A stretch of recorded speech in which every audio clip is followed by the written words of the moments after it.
नमस्कार दोस्तों, कैसे हैं आप सभी लोग। स्वागत है आपका मेरे YouTube चैनल। पढ़ने जा रहे हैं यूपी टेट का हिंदी और क्वेश्चन नंबर 1 है पर कौन सा है। ऑप्शन है ओम, ओम, आऊं, ओम। राइट आंसर होगा ओम। इसका राइट आंसर है ओम। जिन स्वरों के उच्चारण में दीर्घ स्वरों से भी अधिक समय लगता है उन्हें प्लुत स्वर कहते हैं और इनके प्रयोग दूर से बुलाने में किया जाता है, जैसे राम, ओम, इस प्रकार। तो इसका राइट आंसर होगा ओम। नेक्स्ट क्वेश्चन है हमारे स्क्रीन पर, क्वेश्चन नंबर 2। निम्नलिखित में से कौन सा शब्द तद्भव है। खेत, त्रिकुटी, नाथ और प्रभु। तो इसका राइट आंसर है खेत। इसका राइट आंसर है खेत। वे शब्द जो संस्कृत से उत्पन्न या विकसित हुए हैं तद्भव कहलाते हैं, जैसे मोर, बच्चा, फूल आदि। और यहाँ खेत जो है वो तद्भव शब्द है जिसका तत्सम रूप क्षेत्र होता है। तो इसका राइट आंसर है खेत, खेत। नेक्स्ट क्वेश्चन हमारे स्क्रीन पर, क्वेश्चन नंबर 3। निम्नलिखित में से कौन सा शब्द देशज है। ऑप्शन है लाश, धड़ाम, पतलून, औरत। तो देखिए, देशज उन शब्दों को कहते हैं जो बोलचाल तथा देश की अन्य भाषाओं से लिए गए हैं, जैसे लुटिया, डिबिया, घरौंदा, धड़ाम। तो इसका राइट आंसर होगा धड़ाम, क्योंकि यहाँ पर लाश तो तुर्की शब्द है, पतलून पुर्तगाली शब्द है और औरत अरबी शब्द है। तो देशज कौन सा हुआ, धड़ाम। नेक्स्ट क्वेश्चन है मैं स्क्रीन पर, क्वेश्चन नंबर 4। छछूंदर के सिर पर चमेली का तेल का अर्थ है मिथ्या आडंबर, अयोग्य व्यक्ति को अच्छी चीज़ देना, योग्य व्यक्ति को अच्छी चीज़ देना, अधिक पाने का लालच करना। तो देखिए, छछूंदर के सिर पर चमेली का तेल का अर्थ है अयोग्य व्यक्ति को अच्छी चीज़ देना। जैसे राजू को हिंदी भाषा का तनिक भी ज्ञान नहीं था, किंतु वह हिंदी विषय का प्रवक्ता बन गया। तो यह तो छछूंदर के सिर पर चमेली के तेल के समान हुआ ना।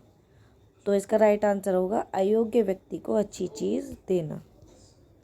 नेक्स्ट क्वेश्चन है हमारे स्क्रीन पर, आप बीती शब्द में समास है। ऑप्शन है द्वंद्व समास, कर्मधारय समास, तत्पुरुष समास, द्विगु समास। तो देखिए, इसका राइट आंसर होगा तत्पुरुष समास। जिस समास में पूर्व पद गौड़ तथा उत्तर पद प्रधान होता है वह तत्पुरुष समास कहलाता है और इसमें दोनों पदों के बीच एक परसर्ग का लोप रहता है, जैसे आप बीती। तो इसका समास अगर विग्रह आप करेंगे तो होगा आप पर बीती। तो यहाँ पूर्व पद आप गौड़ तथा उत्तर पद बीती प्रधान है तथा दोनों पदों के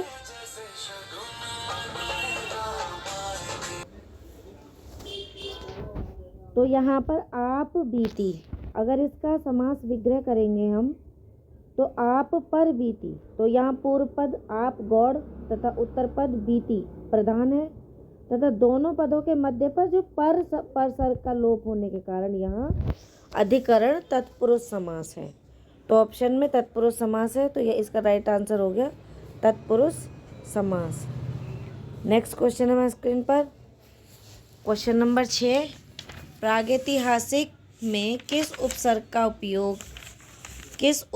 का प्रयोग है। प्रागैतिहासिक में किस उपसर्ग का प्रयोग है। ऑप्शन है प्रा, प्राक, प्राग और प्रगैति। तो इसका राइट आंसर होगा प्राक, क्योंकि प्रागैतिहासिक में प्राक उपसर्ग का उपयोग हुआ है। इसमें मूल शब्द इतिहास तथा इक प्रत्यय है और अतः प्राक प्लस इतिहास प्लस इक शब्द के योग से प्रागैतिहासिक शब्द बना है। प्राक प्लस इतिहास प्लस इक शब्द के योग से प्रागैतिहासिक शब्द बना है। तो इसका राइट आंसर होगा प्राक। नेक्स्ट क्वेश्चन है मैं स्क्रीन पर, क्वेश्चन नंबर 7, तुलसीदास किसकी कविता है? ऑप्शन है हरिवंश राय बच्चन, मुक्तिबोध, अज्ञेय, सूर्यकांत त्रिपाठी, निराला। तो इसका राइट आंसर होगा सूर्यकांत त्रिपाठी, निराला। तुलसीदास भारत के महान कवि एवं साहित्यकार सूर्यकांत त्रिपाठी निराला की एक कविता है और इस कविता में तुलसीदास के रूप में निराला ने आधुनिक कवि के स्वाधीनता संबंधी भावों के उद्गम और विकास का चित्रण किया है। तो इसका राइट आंसर है सूर्यकांत त्रिपाठी, निराला। नेक्स्ट क्वेश्चन है हमारे स्क्रीन पर, क्वेश्चन नंबर 8, बहिष्कार। बहिष्कार का संधि विच्छेद क्या है? ऑप्शन है बहि प्लस कार, बहि प्लस कार, बहिष प्लस अकार, बहिर प्लस अकार। तो इसका राइट आंसर होगा बहि प्लस कार, बहि प्लस कार, क्योंकि यह विसर्ग संधि है और ये विसर्ग संधि का उदाहरण है। विसर्ग संधि के नियम के अनुसार जब विसर्ग से पहले ई या ऊ हो और बाद में क ख प फ हो तो विसर्ग का श हो जाता है। अतः बही यानी कि ई आ गया प्लस कार यानी कि का आ गया तो बहिष्कार यहाँ विसर्ग श में परिवर्तित हो गया। तो इसका राइट आंसर है बही प्लस कार। नेक्स्ट क्वेश्चन है हमारे स्क्रीन पर, क्वेश्चन नंबर 9, वैदेही वनवास किसकी रचना है? ऑप्शन है मैथिली शरण गुप्त, अयोध्या सिंह उपाध्याय हरिओद, रामधारी सिंह दिनकर, श्रीधर पाठक। इसका राइट आंसर है अयोध्या सिंह उपाध्याय हरिओद। इन्होंने 1940 में वैदेही वनवास की रचना की थी और इसमें कुल 18 सर्ग हैं। इसमें राम कथा के वैदेही वनवास प्रसंग को आधार बनाया गया है और करुण रस की निष्पत्ति कराई गई है। तो इसका राइट आंसर है अयोध्या सिंह उपाध्याय हरिओद। नेक्स्ट क्वेश्चन है हमारे स्क्रीन पर, क्वेश्चन नंबर 10, निम्न में से पुल्लिंग शब्द का चयन कीजिए। निम्न में से पुल्लिंग शब्द का चयन कीजिए। ऑप्शन है पखावज,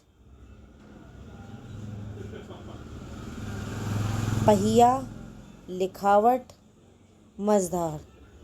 पखावज, पहिया, लिखावट और मझधार। इसका राइट आंसर होगा पहिया, क्योंकि पहिया पुल्लिंग शब्द है जबकि पखावज, लिखावट तथा मझधार ये स्त्रीलिंग शब्द है।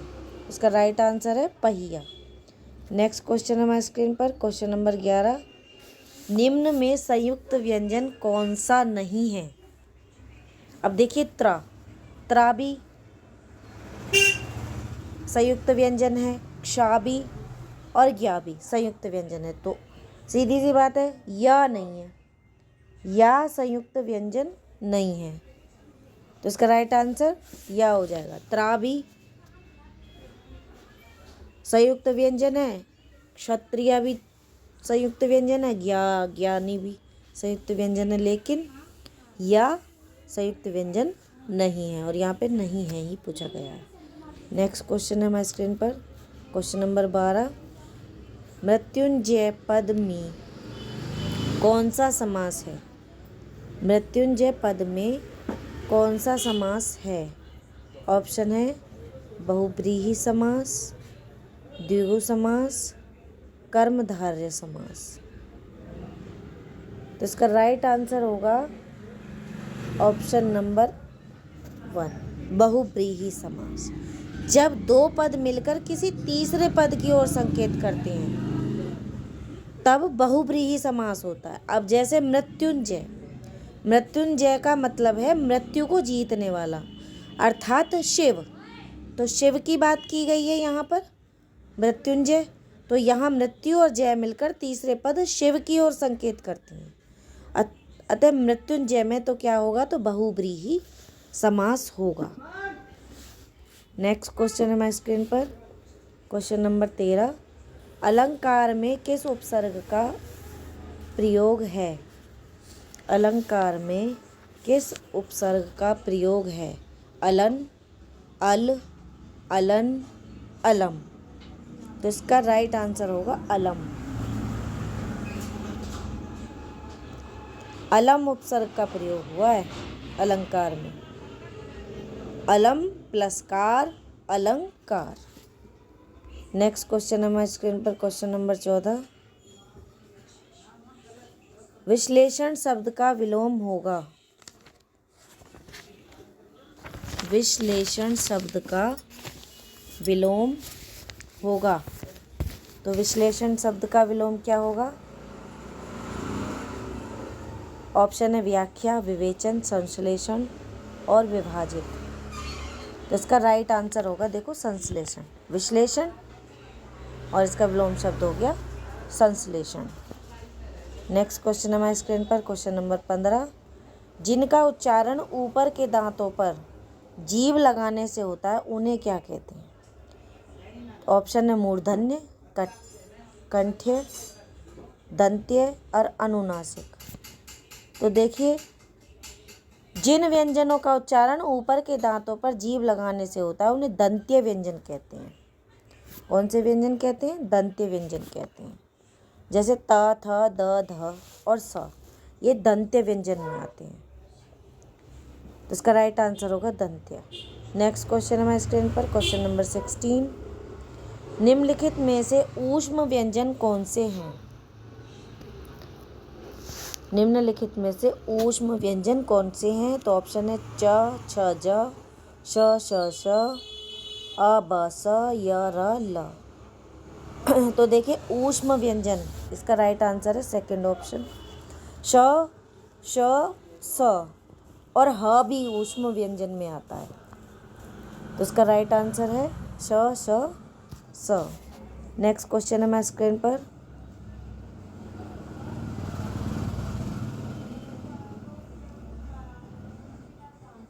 अत्यधिक का विलोम क्या है? अत्यधिक का विलोम क्या है? अनादिग्रत, अत्यल्प, अत्यधिक या अनधीन। तो देखिए दोस्तों, अत्यधिक का अर्थ होता है बहुत अधिक तथा अत्यल्प का अर्थ होता है बहुत कम। तो इसका विलोम शब्द होगा अत्यल्प। अत्यल्प होगा इसका विलोम शब्द। तो इसका राइट आंसर होगा अत्यल्प। नेक्स्ट क्वेश्चन है हमारे स्क्रीन पर क्वेश्चन नंबर 18। संकल्प शब्द में उपसर्ग बताइए। ऑप्शन है सन, सम, सक और शंक। तो इसका राइट आंसर होगा सम। इसका राइट आंसर है सम। संकल्प में सम उपसर्ग तथा कल्प मूल शब्द है। तो इसका सम प्लस कल्प संकल्प। नेक्स्ट क्वेश्चन है हमारे स्क्रीन पर क्वेश्चन नंबर 19। मुझसे, ये मुझे नहीं है, मुझसे खड़ा भी नहीं हुआ जाता है। इस वाक्य का वाच्य होगा। ऑप्शन है कृतवाच्य, भाववाच्य, कर्मवाच्य या अन्य। तो देखिए इसका राइट आंसर है भाववाच्य। मुझसे खड़ा भी हुआ नहीं जाता। इस वाक्य में भाव की प्रधानता होने के कारण ये भाववाच्य है। जिस वाक्य में भाव की प्रधानता होगी वो भाववाच्य होगा, जिसमें कर्म की प्रधानता होगी वो कर्मवाच्य होगा, जिसमें कर्ता की प्रधानता होगी वो कर्तवाच्य होगा। नेक्स्ट क्वेश्चन है हमारे स्क्रीन पर क्वेश्चन नंबर 20। तद्भव और उसके तत्सम का कौन सा मेल गलत है? ऑप्शन है लुनाई, लावण्यता, लौंग, लवंग, आंत, अंत्र, आयुषु, आदेश। तो देखिए दोस्तों, आंत तथा अंत्र इसका राइट आंसर होगा क्योंकि ये मेल सही नहीं है। लुनाई का तो लावण्यता ही होता है, लौंग का लवनी होता है, आयुषु का आदेश होता है, लेकिन आंत का अंत्र नहीं होता। आंत का अंत्र नहीं होता। अंत्र के स्थान पर आंत्र शब्द होता, आंत्र, तब ये सही मेल होता। तो अतः ये तीनों विकल्प तो सही मेल है, लेकिन ये सही मेल नहीं है। तो इसमें नहीं है ही पूछा गया है। इसका राइट आंसर है ऑप्शन नंबर 3। नेक्स्ट क्वेश्चन है स्क्रीन पर, क्वेश्चन नंबर 21। लेखक और उसकी रचना का कौन सा जोड़ा गलत है? ऑप्शन है स्कंदगुप्त लक्ष्मी नारायण मिश्रा, संस्कृति के 4 अध्याय रामधारी सिंह दिनकर, रसज्ञ रंजन आचार्य महावीर प्रसाद द्विवेदी, अशोक के फूल आचार्य हजारी प्रसाद द्विवेदी। तो देखिए इसका राइट आंसर है ऑप्शन नंबर 4 अशोक के फूल। इसमें भी गलत पूछा गया है क्योंकि उद्धव शतक, भारतेंदु हरिश्चंद्र का जोड़ा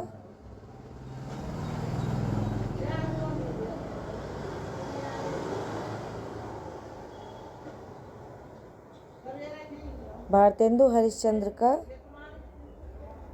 इसमें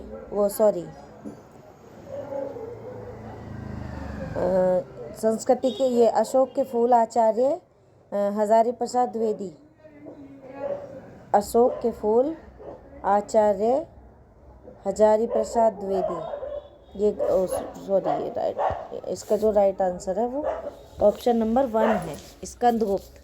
स्कंदगुप्त लक्ष्मी नारायण मिश्र का नहीं है क्योंकि स्कंदगुप्त जयशंकर प्रसाद का नाटक है। तो इसका राइट आंसर होगा स्कंदगुप्त लक्ष्मी नारायण मिश्रा का नहीं है, ये जयशंकर प्रसाद का नाटक है, जयशंकर प्रसाद का नाटक है। बाकी सारे ऑप्शन इसके सही हैं, बस एक स्कंदगुप्त वाला ही गलत है। इसका right answer option number 1। Next question है स्क्रीन पर, क्वेश्चन नंबर 22। कवि और उसकी रचना का कौन सा जोड़ा सही नहीं है? तो ऑप्शन है परिमल सूर्यकांत त्रिपाठी निराला, शिवराज भूषण भूषण, शब्द रसायन देव और उद्धव शतक भारतेंदु हरिश्चंद्र। तो इसका राइट आंसर है ऑप्शन नंबर 4 उद्धव शतक। उद्धव शतक भारतेंदु हरिश्चंद्र का नहीं है, ये जगन्नाथ दास का है, जगन्नाथ दास की रचना है, ये जगन्नाथ दास की रचना है उद्धव शतक, भारतेंदु हरिश्चंद्र की नहीं है।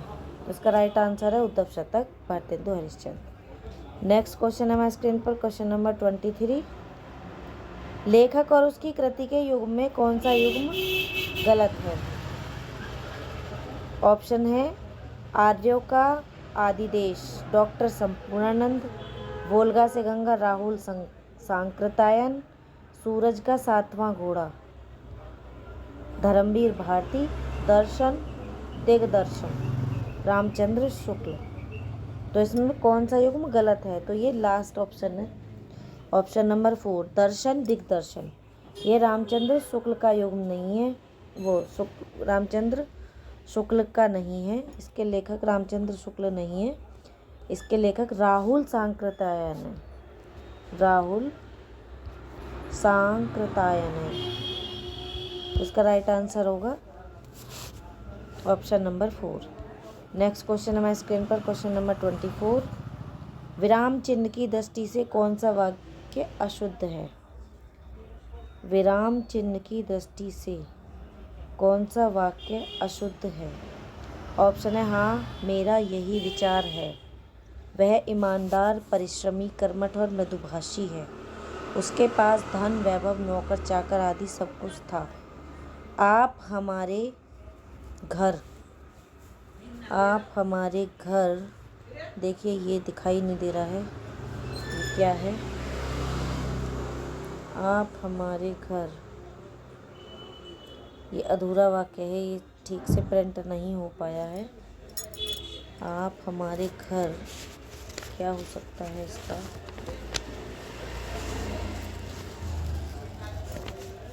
इसका हो सकता है आप हमारे घर आना चाहते हैं तो आइए, ठहरना चाहते हैं तो ठहरिए। तो इसका राइट आंसर होगा